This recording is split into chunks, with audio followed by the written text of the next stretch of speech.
Headlines प्रायोजक राम बंधू लोणचं मसाला, बेस्ट निवडा राम बंधू निवडा।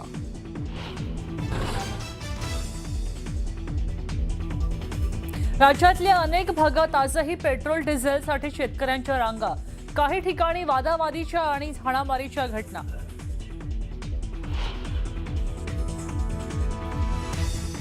संभाजीनगरात मंत्री शिरसाटांनी पाहणी केल्यावर बंद पेट्रोल पंप सुरू, साठा असूनही पेट्रोल डिझेल न दिल्यानं पुरवठा पदाधिकाऱ्यांकडूनही पेट्रोल पंप चालकाची चौकशी।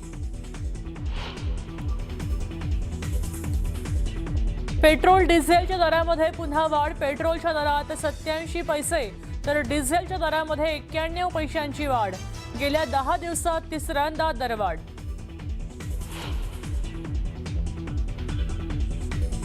नाशिक, पुणे, नागपूर, अहिल्यानगरात डिफेन्स कॉरिडॉर बनवणार, देशात डिफेन्स कॉरिडॉरमध्ये महाराष्ट्र नंबर 1, शिर्डीत तोफगोळ्या उत्पादन प्रकल्पाच्या उद्घाटन सोहळ्यात मुख्यमंत्र्यांचं विधान।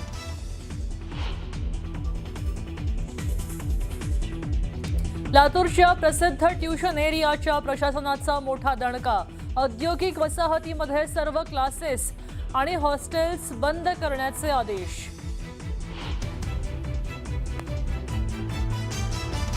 डोंबिवलीत आंतरराष्ट्रीय ड्रग्ज रॅकेटचा पर्दाफाश, 21 नायजेरियन नागरिकांना अटक, पलावा सिटीमधल्या आलिशान सोसायटीत पोलिसांची धडक कारवाई।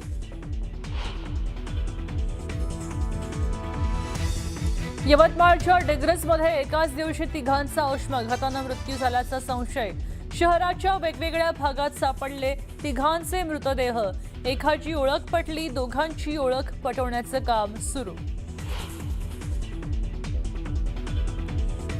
बीडमध्ये विवाह सोहळ्यादरम्यान कोल्ड फायर फटाक्याचा स्फोट, 5 फोटोग्राफर जखमी, स्फोटाचा धक्कादायक व्हिडिओ समोर।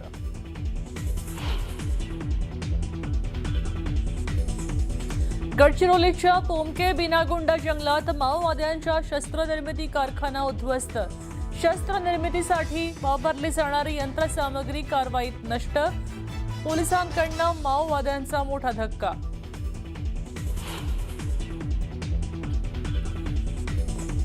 आणि चीनच्या कोळसा खाणीत मोठी दुर्घटना, स्फोटात 90 कामगारांचा मृत्यू, मृतांचा आकडा वाढण्याची भीती।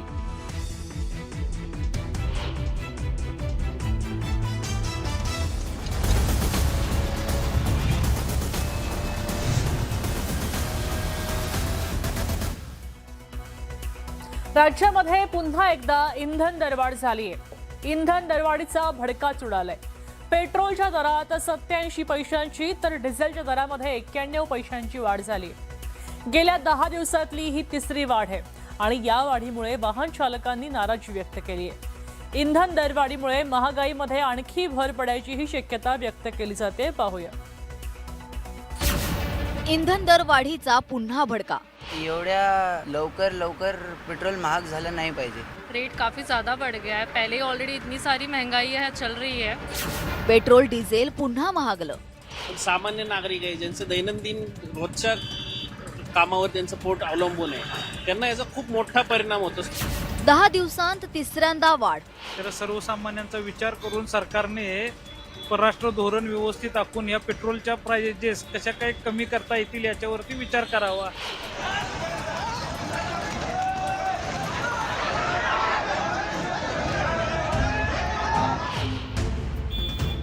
एकीकडे राज्यात इंधन टंचाईची समस्या भेडसावत असतानाच दुसरीकडे इंधन दरवाढीचे चटकेही वाहन चालकांना बसू लागले। देशात पुन्हा एकदा इंधनाच्या दरात वाढ करण्यात आली आहे। पेट्रोलच्या दरात 87 पैशांनी तर डिझेलच्या दरात 91 पैशांनी वाढ करण्यात आली आहे। मुंबईत 1 लिटर पेट्रोलसाठी 108 रुपये 45 पैसे मोजावे लागणार आहे, तर 1 लिटर डिझेलचा दर 95 रुपये 2 पैसे इतका आहे। पुण्यात 1 लिटर पेट्रोलसाठी 108 रुपये 76 पैसे तर 1 लिटर डिझेलसाठी 94 रुपये 40 पैसे खर्च करावे लागणार आहेत। नाशिकमध्ये 1 लिटर पेट्रोलसाठी 109 रुपये 71 पैसे तर डिझेलसाठी 96 रुपये 26 पैसे मोजावे लागणार आहेत। नागपूरमध्ये 1 लिटर पेट्रोलसाठी 108 रुपये 97 पैसे तर डिझेलसाठी 95 रुपये 58 पैसे खर्चावे लागणार आहे. एवढ्या लवकर पेट्रोल महाग झालं नाही पाहिजे. यामुळे जे लोक आहे ज्यांना गाडी रोज चालवा लागते, त्यांचं घर चालवासाठी त्यांना खूप त्रास होत आहे. रेट काफ़ी ज़्यादा बढ़ गया है. पहले ही ऑलरेडी इतनी सारी महंगाई है चल रही है और इसमें भी अगर पेट्रोल का दाम बढ़ेगा, ऊपर से ऐसे ख़राब रोडों के साथ हमारी गाड़ी भी ख़राब हो रही है, पेट्रोल के भी दाम भरते जा रहे हैं, अदर सारी चीज़ों में भी इंक्रीज़ हर जगह हो रहा है. चुकीचं आहे सगळं. एवढी वाढ सगळ्यांनाच त्रास होणार आहे. आखाती युद्धानंतर इंधन दरवाढीच्या झळा पुन्हा एकदा देशवासियांना बसू लागल्यात. गेल्या 10 दिवसात तिसऱ्यांदा इंधनाच्या दरात वाढ करण्यात आली आहे. 15 मे रोजी पेट्रोलच्या दरात 3 रुपये तर डिझेलच्या दरात 3 रुपये 11 पैसे वाढ करण्यात आली आहे. त्यानंतर 20 मे रोजी पुन्हा एकदा दरवाढीची कुऱ्हाड ग्राहकांवर कोसळली. पेट्रोलच्या दरात 86 पैसे तर डिझेलच्या दरात 83 पैसे दरवाढ करण्यात आली आहे. त्यानंतर आता तिसऱ्यांदा पेट्रोलच्या दरात 87 पैसे तर डिझेलच्या दरात 91 पैशांनी वाढ करण्यात आली आहे.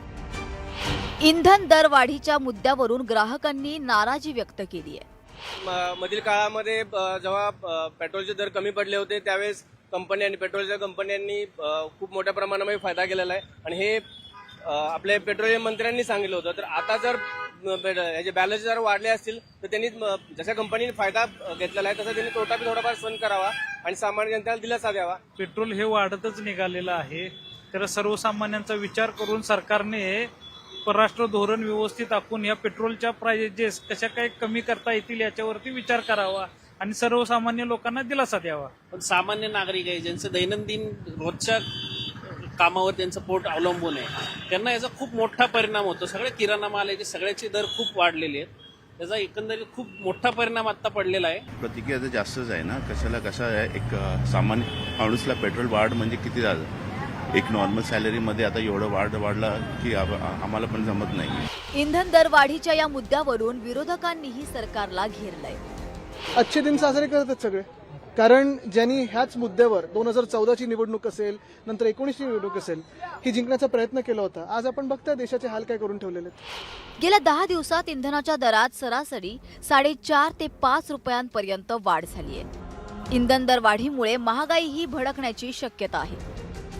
यातूनच सर्वसामान्यांचं कंबरडं मोडणार आहे. Bureau report, news 18 Marathi.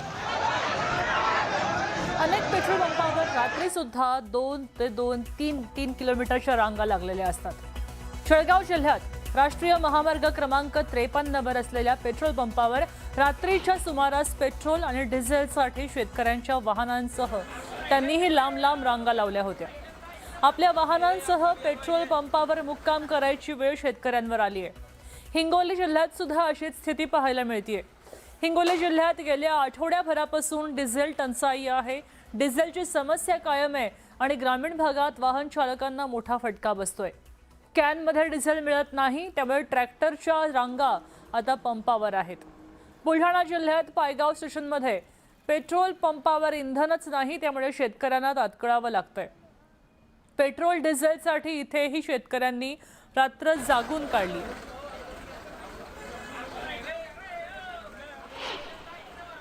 Diesel नेमकं सकाळचं भेटत नाही. मी सकाळचे बसलेले, आता डिझेल रात्रीच्या टायमाला 12 वाजता डिझेल भरायचं, रात्री लुटर करायला जायचं, परत सकाळी मिळतं, परत सकाळी पण तेच लढगाण करायचं आहे. दिवसभर वगैरे अजून काही काम वगैरे काही म्हणजे जे आपण डिझेल नेलं होतं 2000चं, त्याच्यानंतर तेवढंच 2000मध्ये तेवढं जे काम झालं. आता पुण्यागावून तुम्ही आलात, किती डिझेल लागले यायला? महाजमनीमध्ये 500 रुपयाचं तेल लागते सर.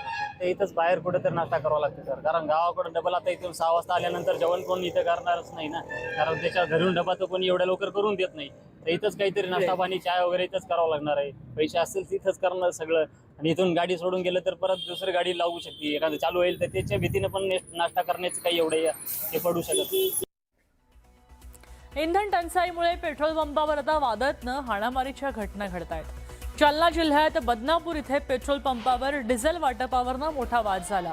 कर्मचारी आणि नागरिकांमध्ये शाब्दिक चकमक झाली. शेतकरी तासनतास रांगेत अडकले. कॅन आणि बॅरल घेऊन आलेल्या शेतकऱ्यांना संयम सुटला आणि परिस्थिती तणावपूर्ण झाली.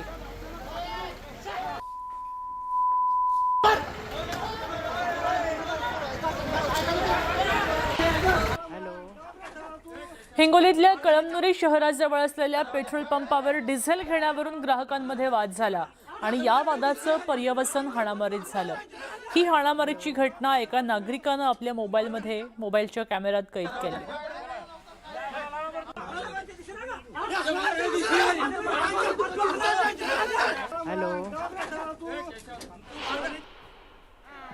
हिंगोलीमध्ये टंचाईमुळे पेट्रोल पंपावर वादाच्या हाणामारीच्या घटना घडतायत. अशीच एक घटना कळमनुरी शहरापासून काही अंतरावर आराटी परिसर आहे त्या ठिकाणी घडली.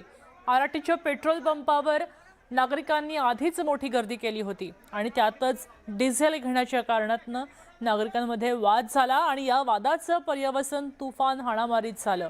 नागरिकांमध्ये तुंबळ हाणामारी झाली आणि हा व्हिडिओ सुद्धा त्या ठिकाणचा आता समोर आलाय.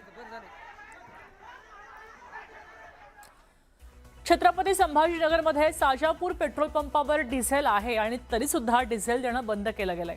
ही बाब लक्षात आली आणि त्यानंतर पालकमंत्री संजय शिरसाट यांनी पेट्रोल पंपावर येऊन त्यांची भेट घेतली आणि पंप चालक आणि कर्मचारी त्यावेळी तिथून पळून गेले असं कळतंय. पालकमंत्री संजय शिरसाट यांनी जिल्हाधिकारी आणि पुरवठा अधिकाऱ्यांना फोन केला. तातडीनं कारवाई करायच्या सूचना दिल्या.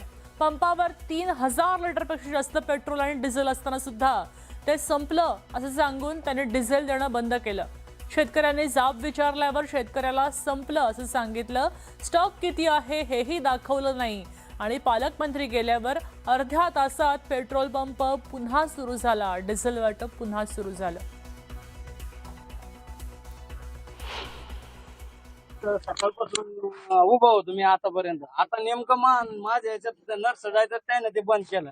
माझं ट्रॅक्टर रस्त्यात आहे, त्यांना म्हणलं कमीत कमी 2 लिटर तरी ते 1 लिटर तरी ते रस्त्याच्या बाजूला करायला ट्रॉफिक होती बा म्हणून मग थोडस बाजूला कराय पुरतं तरी डिझेल ते म्हणे डिझेल नाही बंद केलं. आणि एक वशिली बाजू चालू आहे सर. जो मागची गाडी आली का आता इकडं पहिलं गाड्या नव्हत्या की गाड्या पुढच्या गाड्या मागे भरून दिल्या मागच्या आली म्हणजे जे गरीब मरत ते मरत आहेत आणि जे येऊ राहिले वशिली बाजी होऊ राहिली त्यांना भेटू राहिली डिझेल. असं पण नाही करायला पाहिजे शेतकऱ्यासोबत. शेतकऱ्यांना असलेलं डिझेल देण्यामध्ये यांना त्रास काय? आज हे शेतकऱ्यांचा आक्रोश आहे तर काही लोक तर भाकरी बांधून इथं आलेले आहेत की आम्हाला डिझेल पाहिजे, आमच्या शेतीचे काम झाले पाहिजे. मग जर शेतकऱ्याच्या याच्या काम जर अशा वेळेला होत नसतील तर मग तो शेतकऱ्यांचा जो काही संताप आहे त्याचा उद्रेक सुद्धा होऊ शकतो. म्हणून त्यांना शांत करून पुन्हा आता कलेक्टरच्या माध्यमातून असे अनेक पेट्रोल पंप आहेत शहरामध्ये, त्या सगळ्यांची आता झाडाझडती घ्यायला आम्ही सुरुवात करतोय. सगळीकडे जाऊन त्याची तपासणी करतोय. कुठेही ब्लॅक मध्ये ते गेलं नाही पाहिजे आणि शेतकऱ्यांना प्रायोरिटी हा त्याचा उद्देश असला पाहिजे.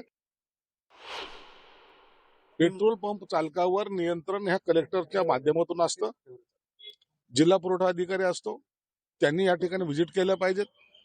प्रत्येक वेळेला पालकमंत्री किंवा कुणी राजकीय पुढारी जाऊन त्या पेट्रोल पंपवर धाडी टाकणं हा आमचा उद्देश नसतो.